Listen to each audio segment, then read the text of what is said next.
اب یہ تھوڑے سے چند مسائل ہیں قربانی سے متعلق، وہ ذرا سے سمجھ لینے کی ضرورت ہے کیونکہ اس میں غلط فہمیاں طرح طرح کی پائی جاتی ہیں، تو ذرا مختصراً وہ بھی عرض کر دوں۔ ایک تو یہ کہ صاحب استطاعت کا جو معیار شریعت میں مقرر کیا گیا ہے وہ یہ کہ وہ شخص، ہر وہ شخص جس کی ملکیت میں 52.5 تولہ چاندی یا اس کی مالیت کا زیور یا ضرورت سے زائد سامان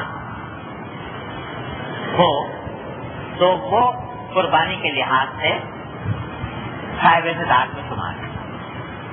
52.5 تولہ چاندی کی قیمت آ کے مثال میں 4-5 ہزار کے قریب بنتی ہے، تقریباً ایسی معلوم کر لیا جائے۔ تو اگر فرض کرو 5,000 ہے تو کسی شخص کے پاس اگر 5,000 روپے ضرورت سے زائد ہو یا 5,000 کی مالیت کا زیور ہے یا 5,000 کی مالیت کا گھر میں جو ضرورت سے زائد سامان ہے تو اس کے ذمہ قربانی والی ہے۔ یہ ہے صاحب استطاعت کا مطلب۔ ایک بات تو یہ سمجھنے کی، دوسری بات سمجھنے کی یہ ہے کہ ہمارے معاشرے میں بہت کثرت سے غلط فہمی پائی جاتی ہے اور قربانی کے دنوں میں بہت لوگ اس غلط فہمی کو کیا نظر آتے ہیں، ان کے سوالات سے اندازہ ہوتا ہے۔ یوں سمجھتے ہیں کہ باپ نے کر لیا تو بس بیٹے کی طرف سے بھی ہو گئی اور شوہر نے کر لی تو بیوی کی طرف سے بھی ہو گئی۔ یہ بڑی زبردست غلطی ہے، غلط فہمی ہے۔ دیکھو جس طرح باپ کے نماز پڑھنے سے بیٹے کی نماز ادا نہیں ہوتی، کیا ہوتی ہے؟ تو بس باپ پڑھ لے تو بس بیٹے کی چھٹی۔ یہ شوہر کی نماز پڑھ لینے سے بیوی کی نماز ادا نہیں ہوتی۔ ہر ایک کے ذمے اس کی عبادت الگ واجب ہے۔ زکات باپ کے ادا کرنے سے بیٹے کے لیے ادا ہوتی، شوہر کے ادا کرنے سے بیوی کی ادا نہیں ہوتی۔ تو اس واسطے یہ قربانی کی عبادت کی ایسی ہے کہ ہر ایک انسان پر اپنی الگ الگ فرض ہے۔ اگر شوہر بھی صاحب استطاعت ہے اور بیوی بھی صاحب استطاعت ہے تو شوہر پر الگ واجب ہوگی اور بیوی پر الگ ہوگی۔ باپ بھی صاحب استطاعت ہے اور والد بیٹا بھی صاحب استطاعت ہے تو یعنی اس کی ملکیت میں بھی اتنا ہے تو اس پر بھی الگ ہوگی، اس پر بھی الگ ہوگی، ایک سے دوسرے کی ادا نہیں۔ آج ایک صاحب میرے کو پوچھ رہے تھے کہ صاحب وہ ہم تو جو میاں بیوی کا اپنا آپس میں مشترک کھاتا ہے تو لہذا ہم ایک قربانی کر لیں، دونوں کی طرف سے ادا ہو جائے گی کہ نہیں ہو جائے گی؟ تو یہ بالکل غلط خیال ہے۔ ہر ایک اپنی فرائض کا خود ذمہ دار ہے، وہ باپ ہو یا بیٹا ہو، شوہر ہو یا بیوی، ہر ایک کو اپنی ادا کرنی ہے۔ ایک دوسری غلط فہمی یہ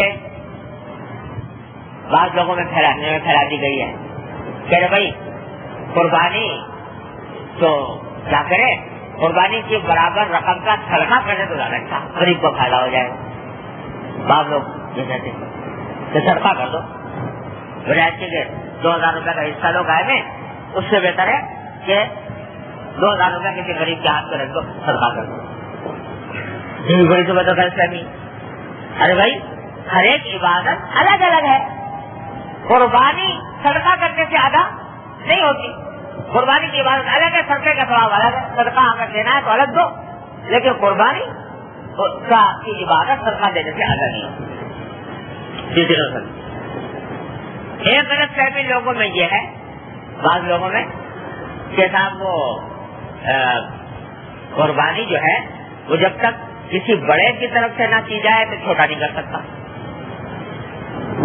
بہت لوگ سمجھتے ہیں ایسا ملے تو وہ کہنے لگے کہ میں ساری عمر ایسا کرتا رہا تو حضور اقدس صلی اللہ علیہ وسلم کی طرف سے قربانی کرتا رہا۔ اب کس چیز نہیں، حضور اقدس صلی اللہ علیہ وسلم کی طرف سے قربانی کرتا رہا اور اپنی ایک سال ایسے ملے کہ جو کہتے ہیں کہ میں اپنے والد کی طرف سے کرتا ہوں، خود نہیں کرتا ہوں۔ ارے بھائی پہلا تو کام یہ ہے کہ آدمی کے ذمہ قربانی واجب ہے، اپنی طرف سے وہ واجب ادا کرے۔ دوسرے کی طرف سے قربانی کرنا ایصال ثواب کے خاطر، حضور اقدس صلی اللہ علیہ وسلم کی طرف سے ہو یا اپنے والدین یا کسی عزیز کی طرف سے ہو یہ انسان کے ذمہ کوئی ضروری نہیں ہے، واجب نہیں ہے. تو کرے ثواب ہے، نہ کرے تو کوئی گناہ نہیں. لیکن اپنی قربانی کرنا واجب ہے اور اس کے نہ کرنے میں گناہ ہے. لہٰذا پہلا کام تو یہ ہے کہ اپنی طرف سے جو اپنا جو واجب ہے وہ ادا کرو. اس کے بعد اگر کوئی کسی کا دل چاہتا ہے اور استطاعت ہے تو ٹھیک ہے، حضور صلی اللہ علیہ وسلم کی طرف سے کرے یا کسی والدین کی طرف سے کرے، کسی کی طرف سے کر سکتا ہے. یہ بات بالکل واضح ہو جانی چاہیے. آخری بات یہ ہے کہ بعض لوگ دوسروں کی طرف سے کرتے ہیں تو اس میں شریعت کی طرف سے کوئی پابندی نہیں ہے کہ بھائی ضرور حضور صلی اللہ علیہ وسلم کی طرف سے کرو یا ضرور والدین کی طرف سے کرو. بلکہ یہ بھی اصل میں جو دوسروں کی طرف سے کی جاتی ہے نفلی قربانی، حقیقت میں وہ اپنی ہی قربانی ہوتی ہے نفلی. البتہ ایثار ثواب دوسرے کو ہو جاتا ہے. تو آدمی اگر چاہے تو ایک ہی چاہے بکری میں حضرت ایک بکرا کیا تو بکرا تو اپنی طرف سے ہوگا نفلی. ایثار ثواب اس کا جتنے چاہے آدمیوں کو کر دو، 10 کو کر دو، 20 کو کر دو، 50 کو کر دو، 100 کو کر دو. ایثار ثواب اپنے سارے اعزاء کو کر دو، پوری امت کو کر دو. حضور اکرم صلی اللہ علیہ وسلم نے ایک بکرا قربان فرمایا، دو مہینے قربان فرمایا. ایک فرمایا کہ ایک میری طرف سے ہے اور ایک میری امت کے ان لوگوں کی طرف سے ہے جنہوں نے قربانی نہیں کی، ان کی طرف سے قربانی. ساری امت کے لوگ حضور اکرم صلی اللہ علیہ وسلم کر گئے، ساری امت کی طرف سے. یہ بھی کلام ہوا ہے کہ بھائی جب کوئی شخص کسی کو ثواب پہنچائے قربانی کر کے تو کیا بٹ کے ملے گا یا پورا پورا ملے گا؟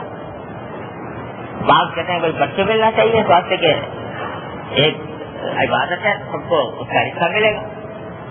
لیکن ہمارے بزرگوں کا مذاق یہ ہے کہ اللہ تعالیٰ کی رحمت سے امید یہ ہے کہ انشاءاللہ بٹنے کا نہیں، سب کو پورا پورا ہی ملے گا.